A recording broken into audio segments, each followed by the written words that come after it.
Greenland को लेकर यह समझा जाए, ग्रीनलैंड का यह एग्जाम्पल क्या बताता है? क्या ग्रीनलैंड अमेरिका का हो गया ये माना जाए आज नहीं तो कल? और दूसरे, अगर ये ऐसा हो जाता है तो ये दुनिया के लिए किस तरह की नजीर बनेगी? क्या इसके बाद कनाडा की बारी होगी? क्या उसके बाद किसी और की बारी होगी? और ये कभी ना खत्म होने वाला सिलसिला होगा, क्योंकि ग्रीनलैंड एक बड़ी नजीर होगी। जनरल मेस्टन, आपके साथ शुरुआत। ग्रीनलैंड इश्यू को आप किस तरीके से देख रहे हैं? क्या दुनिया में यह खतरनाक नजीर बनने वाला है? हाँ बिल्कुल दिनेश, जिस प्रकार हालात चल रहे हैं, मेरे को लगता है ग्रीनलैंड अब एक सेंटर ऑफ ग्रेविटी बन गया है अमेरिका के लिए और पूरे विश्व के लिए बड़ा कंसर्न हो गया है। और आज आपने देखा जो डावोस में ये इन्होंने जो एक पीस मिशन भी किया है, उसमें कोई भी यूरोपियन यूनियन का बंदा या लीडर स्टेज पे नहीं बैठा था। तो मेरे को लगता है कि अभी एक यहाँ स्टैंड ऑफ हो गया है, यूरोप यूनियन या नाटो के बाकी मेंबर्स और अमेरिका एक तरफ, और कनाडा को भी पता है। आपने बड़ा अच्छा स्टेटमेंट दिया, क्या अगला क्या कनाडा के ऊपर हो सकता है? देखिए, पहली बात, ग्रीनलैंड के पास सबसे नज़दीक देश है वो है कनाडा, 26 किलोमीटर का फर्क है, और अमेरिका का और ग्रीनलैंड का जो डिस्टेंस है वो तकरीबन 2500 किलोमीटर का है, और जो रशिया के लिए ये बोलते हैं वो 3000 किलोमीटर से ज़्यादा वहाँ से डिस्टेंस है।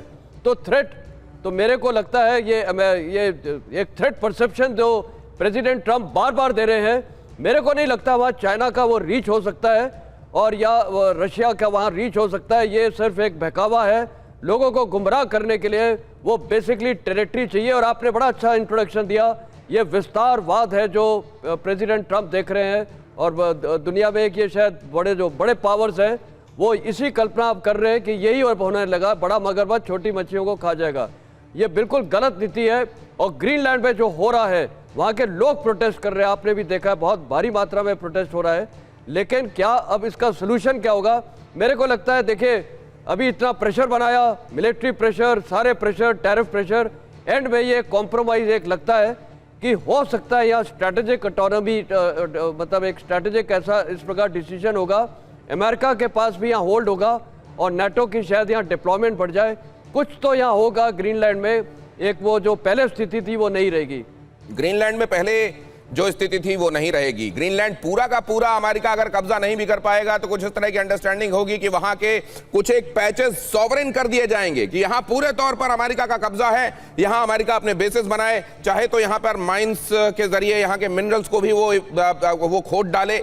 ये क्या अमेरिकी दादागिरी की एक नजीर बनने वाला है, या ये बड़ा लेजिटिमेट डिमांड थी, दुनिया इसको समझ नहीं रही थी, इसलिए साम दाम दंड भेद के जरिए आखिरकार इसको ट्रंप हासिल करने की तरफ चल पड़े? और क्या नेटो भी इसमें मदद दे रहा है? पूर्णिमा नाथ जी,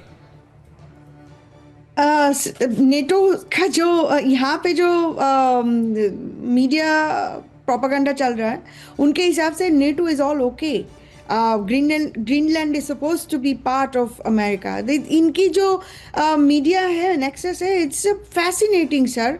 आपने जो पहले बताया ना वो बहुत अच्छा बताया, जो प्रोपेगेंडा चला रहे प्रेसिडेंट ट्रंप की तरफ से, it has been an terrific for me to understand how geopolitical situation actually works. उन्होंने पहले से ही कह रहे हैं कि Greenland is suppose is part of America, हमें back give it back to us. कब था ग्रीनलैंड, कब अमेरिका का पार्ट था? वो वर्ल्ड वॉर 2 में जब वहाँ पे जर्मनी ने अटैक किया था डेनमार्क को, वहाँ पे आशंका था शायद ग्रीनलैंड को भी अटैक करेंगे, इसलिए उसका सिक्योरिटी का थोड़ा सा जिम्मेदारी यूएस को दिया गया था। लेकिन कब अमेरिका का पार्ट बन चुका था? जब उनको खरीदने के लिए बोले थे तो डेनमार्क तो नाम मना कर दिया था ना। तो this narrative building is fascinating, और झूठ को कैसे फैलाया जाता है अमेरिका और वेस्टर्न कंट्री से सीखना चाहिए हमें। ये आप बड़ी बात कह रही हैं पूर्णिमा जी। मुझे लगता है ये मतलब इसको लोग समझ पाएं कि पहले वो जो शोले में हमने फिल्म में देखा था, उसमें वो कहता है ये हाथ मुझे दे दे ठाकुर, वो जब डायलॉग लिखा गया होगा, उसकी टोनैलिटी जब लिखी गई होगी, आज के जमाने में अगर उसको लागू किया जाए तो ट्रंप उसको इस तरीके से कहेंगे कि ये हाथ आपके जो हैं वो मेरे लिए बहुत जरूरी हैं, मेरी सुरक्षा चिंताओं को एड्रेस करने के लिए आपके हाथ मेरे लिए बहुत आवश्यक है, इसलिए आखिरकार आपको हाथ देने पड़ेंगे। ये इस तरीके से पोर्ट्रे किया जाएगा कि ये तो मेरी लेजिटिमेट डिमांड है और इसको इस तरीके से नहीं तो उस तरीके से आखिरकार मैं इसको पूरा करूंगा। ये हाथ असल में आपके साथ जुड़े हुए नहीं होने चाहिए थे, ये हाथ आखिरकार मुझे चाहिए। इस तरीके की बात आज की जा रही है और वहां ग्रीनलैंड इसको लेकर, वहां डेनमार्क इसको लेकर आखिरकार मुझे लगता है राहत महसूस कर रहा है, युक्तेश्वर जी। और वहां के मंत्री, अब विदेश मंत्री कह रहे हैं कि जिस बिटर नोट पे शुरुआत हुई अब कम से कम सुर बदले हुए लग रहे हैं। तो मतलब यह कि अब राहत कर रहे हैं कि चलो ठीक है कि इसको लेकर कोई समझौता, कोई समझ बनेगी, कोई नेगोशिएशन होगा। आखिरकार इस तरीके से नहीं, उस तरीके से ग्रीनलैंड पूरा नहीं तो उसके बड़े बड़े पैचेस तो अमेरिका के पास जाएंगे ही। बिल्कुल सही बात बताया। मैं पिछले कुछ दिनों से वैश्विक राजनीति को हमारे भारत और पार्टिकुलरली उत्तर प्रदेश, बिहार में शादी के संदर्भ में समझे तो डोनाल्ड ट्रंप बिल्कुल उस दुल्हे के पिता की तरह हैं जो शादी से पहले तय हुए वर पक्ष की मांग से ज्यादा दहेज की उम्मीद रखते आ रहे हैं। डावोस में उन्होंने फिर से जोर से कहा कि पूरा का पूरा ग्रीनलैंड चाहिए। अब ये जो मैं देख रहा हूं विश्व में जो 3 शक्तिशाली देश हैं, चीन को अपने सुरक्षा के लिए ताइवान चाहिए, रूस को अपने सुरक्षा के लिए यूक्रेन चाहिए और अमेरिका को अब ग्रीनलैंड चाहिए। तो वो बात इस तरह से करते हैं क्योंकि समग्र राजनीति में और रणनीति में एक गंभीर अकादमिक शोध बिंदु यह है, यह पारंपरिक सहयोग संबंधों की अपेक्षाओं से हटकर लेन देन, आकस्मिक सामरिक हित पर आधारित है।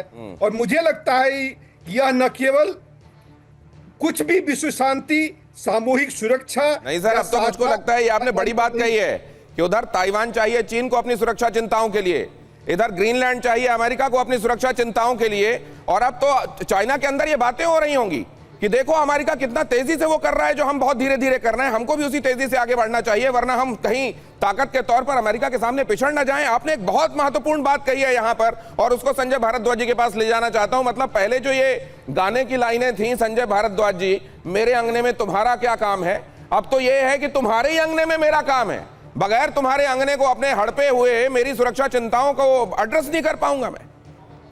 देखिए मैं दिनेश जी 4 शब्द यूज कर रहा हूँ। एक होता है मल्टीपोलरिटी, एक होता है स्ट्रेटेजिक ऑटोनॉमी, एक होता है सोवरेनिटी और एक होता है इंस्टीट्यूशनलिज्म, इंटरनेशनल इंस्टीट्यूशनलिज्म।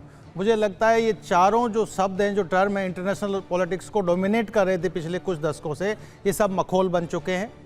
ये बहुत रियलिटी से बहुत दूर है। किसी भी कंट्री का सोवरेनिटी अब सेफ नहीं है। वेनेजुएला आपने देख लिया, सीधा जब राष्ट्रपति के घर में घुस के उसको उठा लाए तो कहाँ सोवरेनिटी है, कहाँ पे स्ट्रेटेजिक ऑटोनॉमी है। स्ट्रेटेजिक ऑटोनॉमी सिर्फ उसकी होगी जिसके पास में ताकत है, जिसके लाठी है, और वो लाठी आज अमेरिका के पास है तो कह दिया कि ग्रीनलैंड मेरा है। तो ये बात मान के चलिए कि ग्रीनलैंड उनका है। और ये बात हालांकि पहले भी हुई है, इराक का आप देखिए, बहुत सारे आप उदाहरण आपके सामने हैं कि उसमें अब बात आती है कि जो एक सेल्फ हेल्प सिस्टम आ गया उसमें जो कुछ कंट्रीज जो अपने आप को इनसिक्योर, उसमें खासकर जब यूरोपियन कंट्रीज़ की बात आती है क्योंकि वो दोनों तीनों तरफ से गिर चुके हैं। एक तरफ रशिया का अपना एक एक्सपेंसिव अप्रोच है कि आप यूक्रेन और यूक्रेन के बाद में जो स्लोविक कंट्रीज़ हैं, जो ईस्टर्न यूरोपियन कंट्रीज़ है, उनका टारगेट है। उधर से पूरा का पूरा जो मिडिल ईस्ट, ईरान बेसिकली जो बढ़ रहा है और उसका एक खतरा है। और तीसरा अमेरिका भी अपना जो